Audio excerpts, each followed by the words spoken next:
Hi, I'm Tim. Welcome to our channel and thanks for logging on. Today we're discussing the Audemars Piguet Royal Oak Offshore reference 25770ST.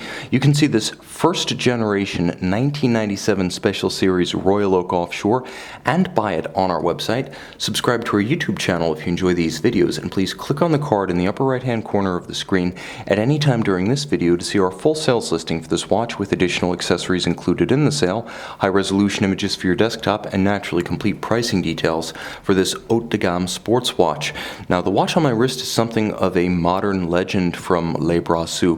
In 1993, the first of the Royal Oak Offshores debuted. In 1997, at what was nominally the 25th anniversary of the original Audemars Piguet Royal Oak of 1972, the company launched what was known as the Colors series, the first special series, although not a limited series, of the Royal Oak Offshore.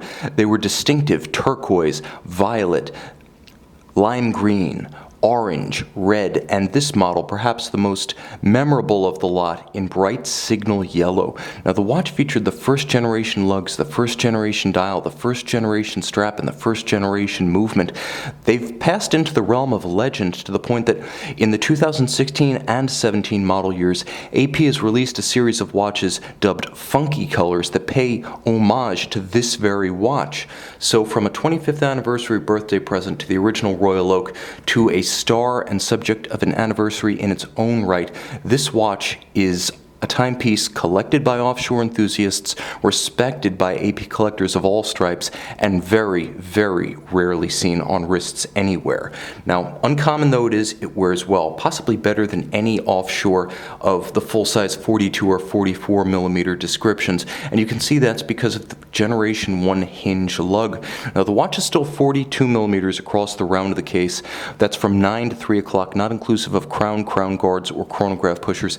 It's surprisingly slim. If you've only known modern in-house caliber offshores, this one at 14 millimeters thick is far more compact than you'd expect, and with a little bit of a rounded lip to its octagonal bezel, this will slip underneath a sweater, blazer sleeve, or a sport jacket cuff. From lug to lug, the watch really sets itself apart from modern equivalents, with no plots or intermediate links to extend out to a hornback gaiter or a full bracelet. You can simply pull this strap, Generation 1, straight down. Therefore, if you do have that small wrist and you can't bear to have the flare of a stiffer strap, this is what you want. You'll also note the Gen 1 strap is distinctive. You can still get them new from Audemars Piguet, so fear not. Wear this one out and get more. Have them customized as you like. There is no shortage of supply.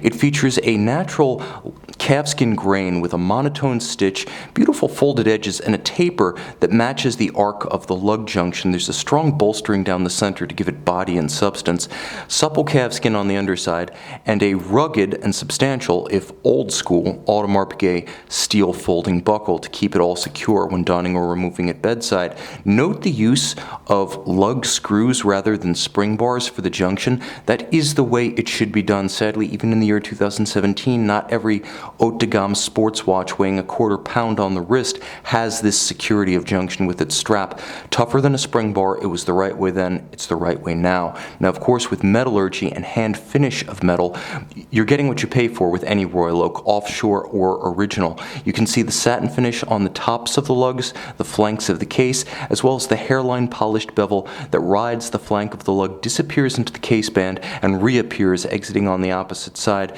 Visually, it unites the case band on each flank of the watch, and then you'll note the contrast between the satin finish, vertical, of the bezel and the polish of its flanks. You'll also note the screws themselves, hexes, or countersunk bolts. They're not screws, they're actually held in by screws that are underneath the case back, and that's how they're perfectly aligned to encircle the dial. You'll also note that they are somewhat recessed within the bezel itself, and that's by design. They should be recessed, and that's the threshold of replacement for Audemars Piguet when one of these is serviced. When the bolts become flush with the bezel, it's time to replace the bezel. So as with this watch, you want to buy an example that still features tangible bolt recess. Now, moving down from the Bezel to the dial, you can see there's a broad ray-haut in the form of a tachymeter scale for gauging the speed of an object over a set distance. You can use it in conjunction with the chronograph, which features a lancet black seconds hand at center, as well as baton-style hands for civil time, and sub-registers, which feature a metallic blue polished chapter rings, and then beautifully gloss inner discs. The dial itself features the vintage petite tapisserie that was phased out around the year 2000 by Audemars Piguet. It's the tapisserie pattern of the original Royal Oak, and one of the few and diminishing links between the Offshore family and Gerald Genta's original design. There's a good deal of color here: black, blue, polished silver, and yellow. It's a handsome composition, and that's before you even get to the classical sunken date at 3 o'clock. Yes, there's a quick set for the date, and yes, there's hacking or stop seconds for setting the watch precisely. There's also a vertical clutch that allows you to simply leave the chronograph running if that's your preference, to have center seconds to go along with center minutes and hours. Nitrile covers on the chronograph pushers in a dark blue. You see the same material as a shoulder to the crown. Turn the watch over. Okay, you can't see the movement, but what's in there is a high horology movement. It's a Jaeger-LeCoultre 889 mounted to a Dubois de Pras vertical clutch chronograph module.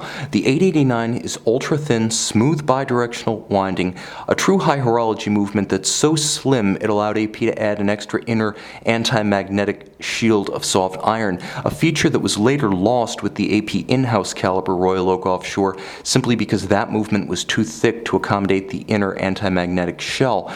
The watch features 54 jewels and over 300 parts internally, so it is a complicated complication. Also, because it is a Jaeger-LeCoultre base movement, it is executed to a high standard worthy of both the names Jaeger-LeCoultre and Audemars Piguet. So you can see this watch not just robust in style, but also in substance, anti-magnetic, and with a water resistance of 100 meters. Versatile, exuberant, historically important, and highly collectible. You can see this rare Royal Oak Offshore chronograph and own it on our website.